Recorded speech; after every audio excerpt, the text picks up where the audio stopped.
So, the story of every community that rose from dust to dominance begins with the same spark: education, not the miracles, not slogans, not the emotional spaces. Education, ideas, and skills, and the discipline. The discipline turned to leading into economic strength. For centuries, Muslims stood among the world's most advanced thinkers, astronomers, architects, poets, and philosophers.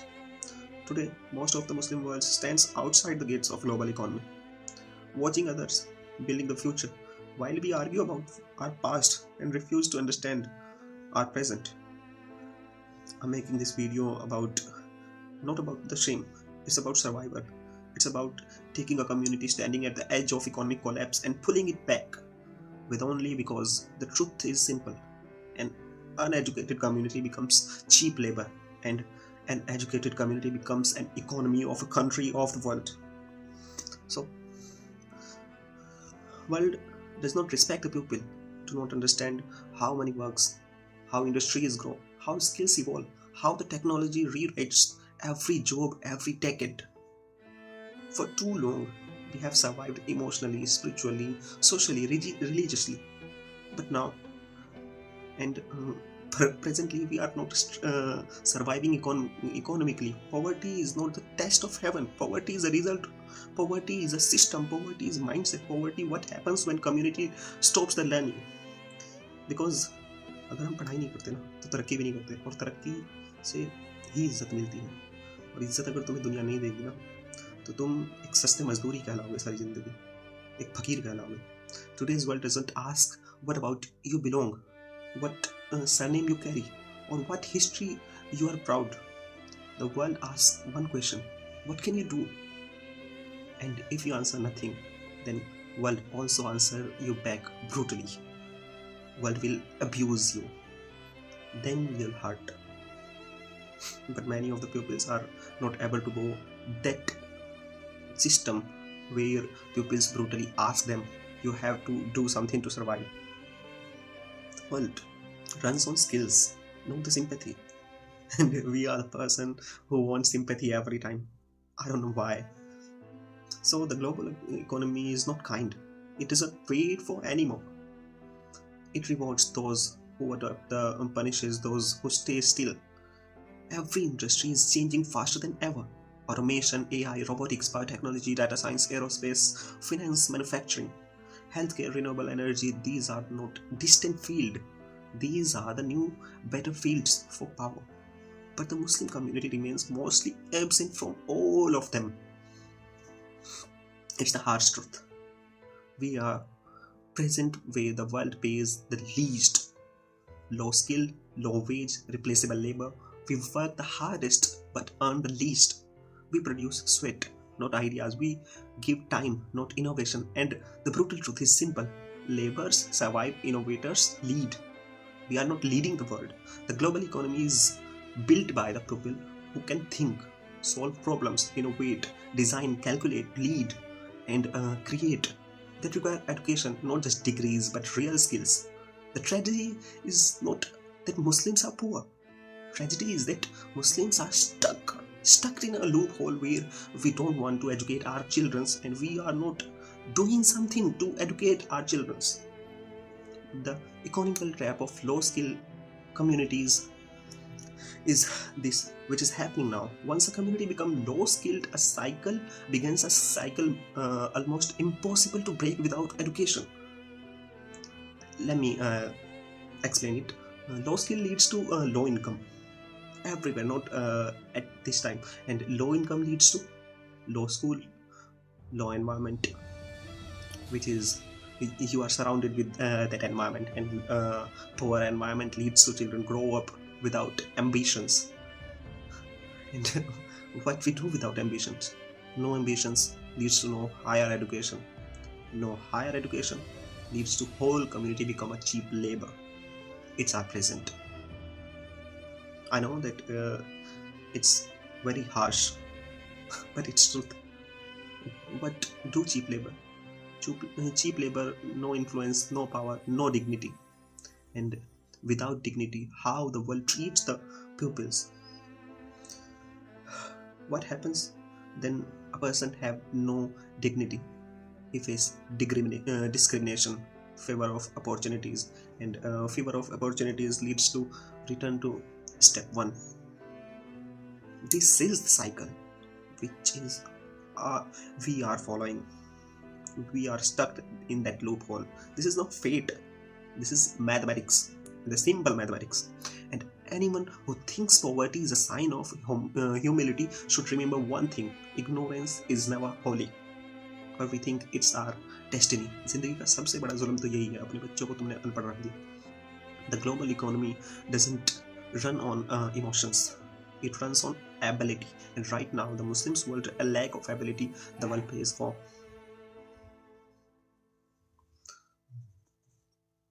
So, the education isn't charity. Education isn't a favor. Education isn't decoration. It's not the economic power. The world's richest communities did not become rich by accident. They built schools, they built universities, they built colleges, they built labs, libraries. They built systems that rewarded talent and punishes laziness. They created economy where knowledge matters more than background, more than history. They don't proud on their history. Muslims did once the house of wisdom in Baghdad, the great university of Cairo, Cordoba, Fez, and Bukhara.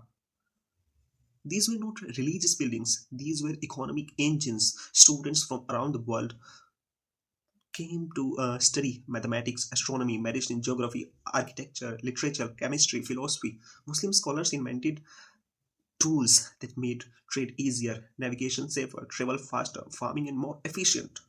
Knowledge was worshipped because it built power. Today, the world's strongest economies follow the same formula. Like education leads to innovation, innovation leads to wealth, and wealth leads to power. And we stand outside of this chain, expecting respect without participating in this system that creates it. We are just waiting. Someone gives us chance. No one gives you chance. You have to grab that chance. You have to do hard work with smart work. And what we were paying cost of that ignorance. Ignorance has a price. Looks like children who dropped out their school. Look their condition. Youth who spend years doing nothing. They are unemployed. Families drowning in debt. Communities with no businesses. Cities where Muslims are only labor, never owners. Young men trapped into low skilled jobs with no future. They are just doing 500 and 1000 per day job. Girls who's talented outside the homes.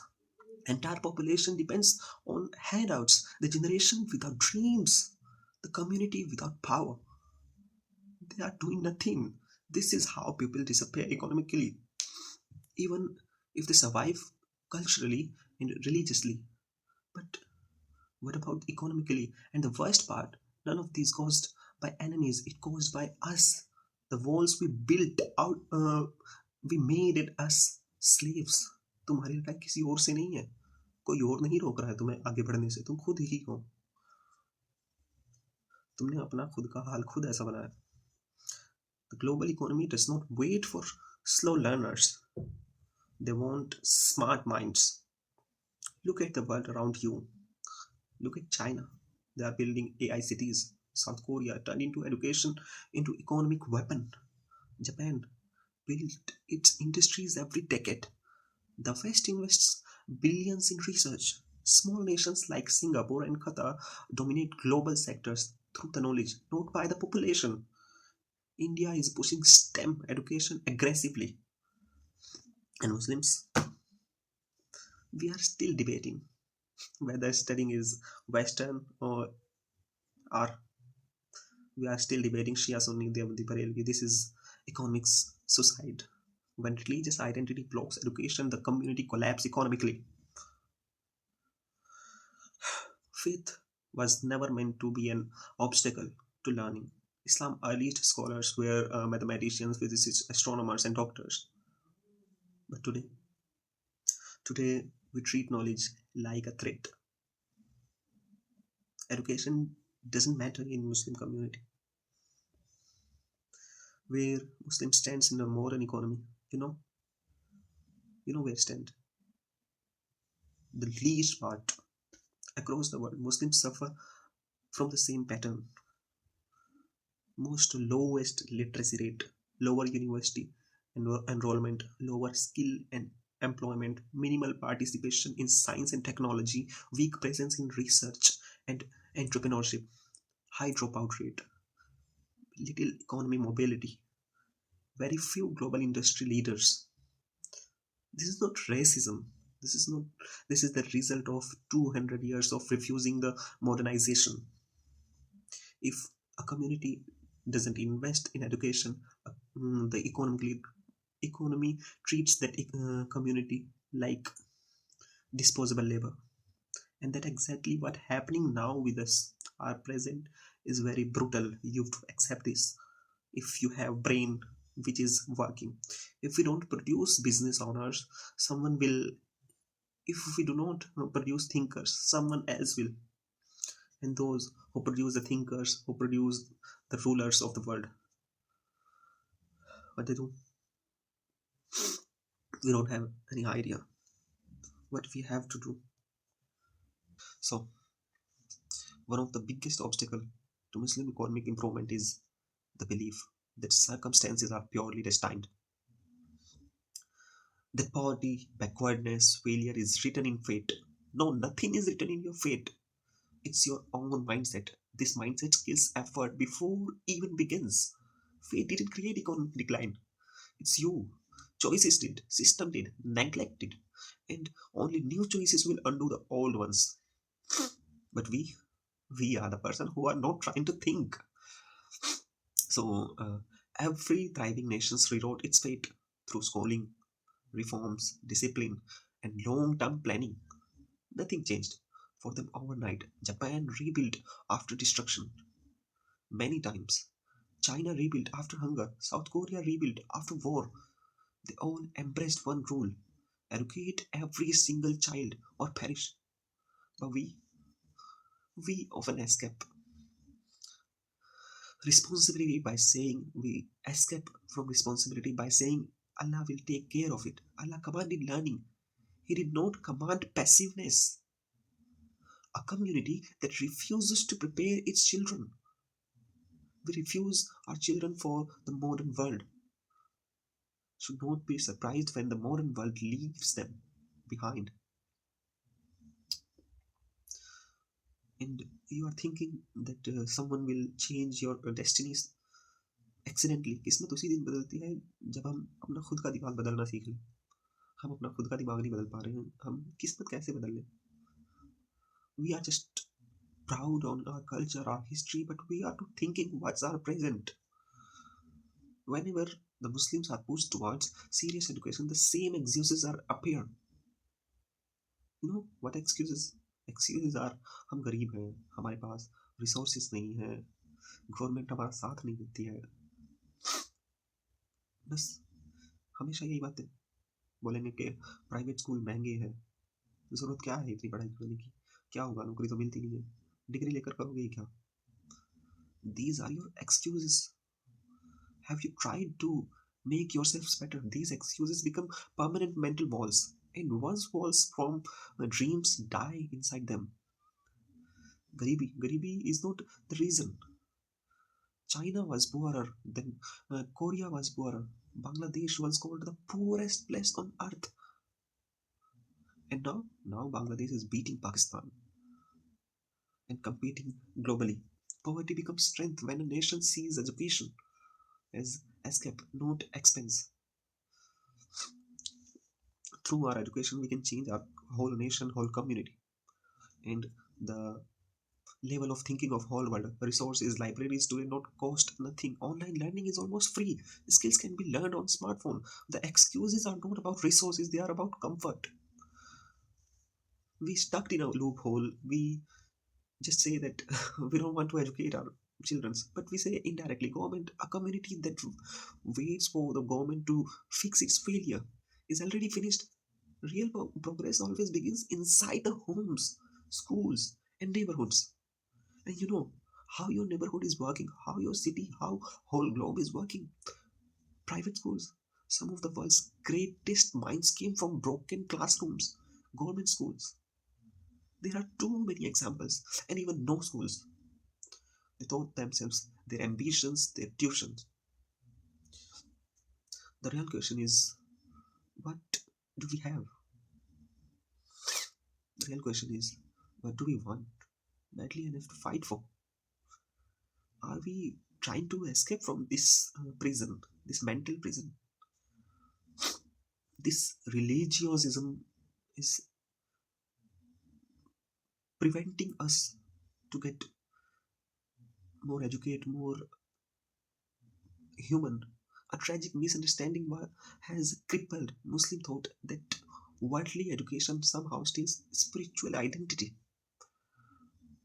This belief, the intellectual poison that kept countless children away from science, and not only science, from mathematics, philosophy, psychology, economy, astronomy, literature, engineering.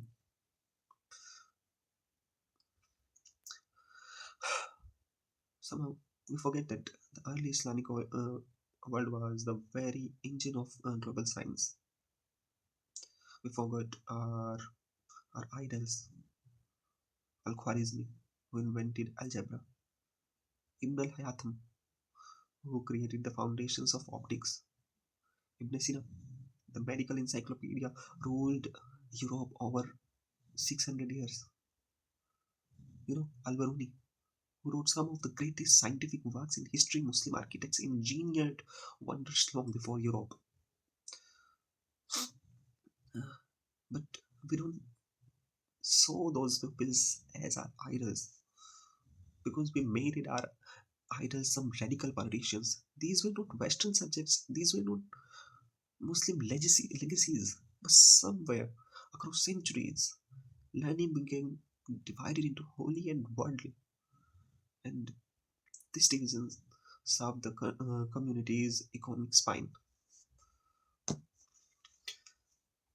But producing thinkers and creators, we produce millions of only pupils who just memorize, not gain their knowledge, not skills. We narrowed their ambitions. Their skills are tied. The world moved on without us because we don't have any skills. A religion that began with Iqra could never have asked to stop reading, but we stopped reading. Yeah, and it's hard truth कि जब हम कभी पढ़ना छोड़ देती है ना, दुनिया अपनी गिनती में भी उसे नहीं गिनती. आप गिनती से ही भुला दिए गए हो और आप उम्मीद करते हो कि दुनिया आपको साथ लेकर चले जस्ट बिकॉज आप कुछ इमोशंस दिखा देते हो.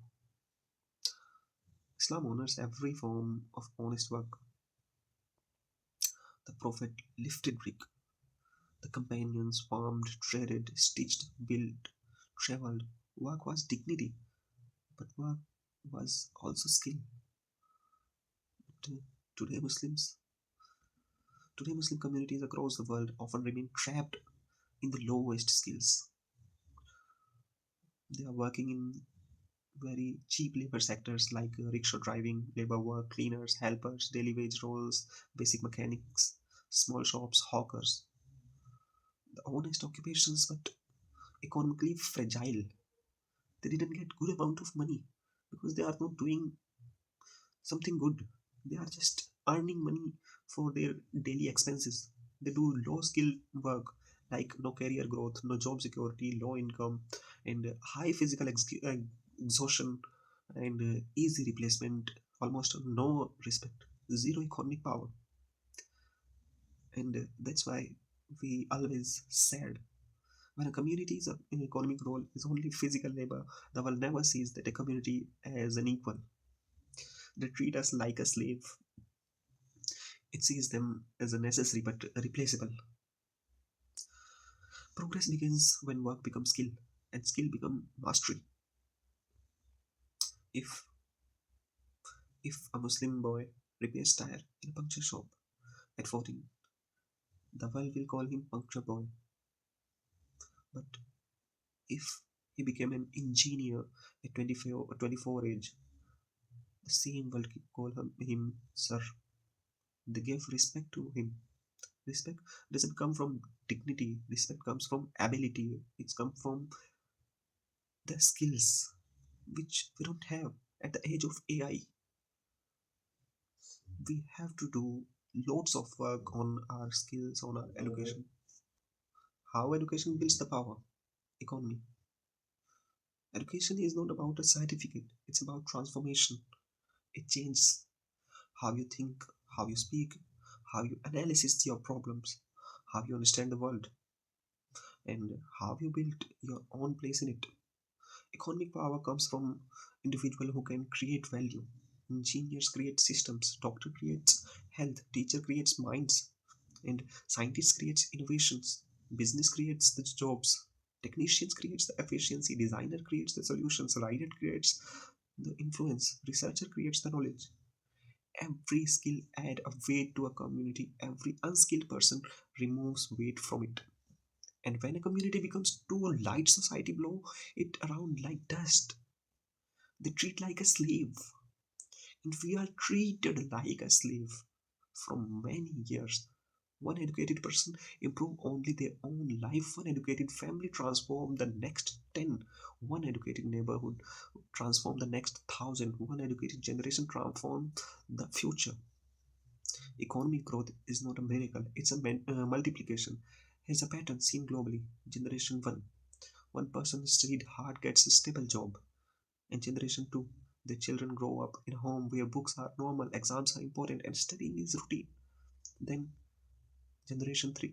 They go into university, research field, tech, engineering, business, and medicine.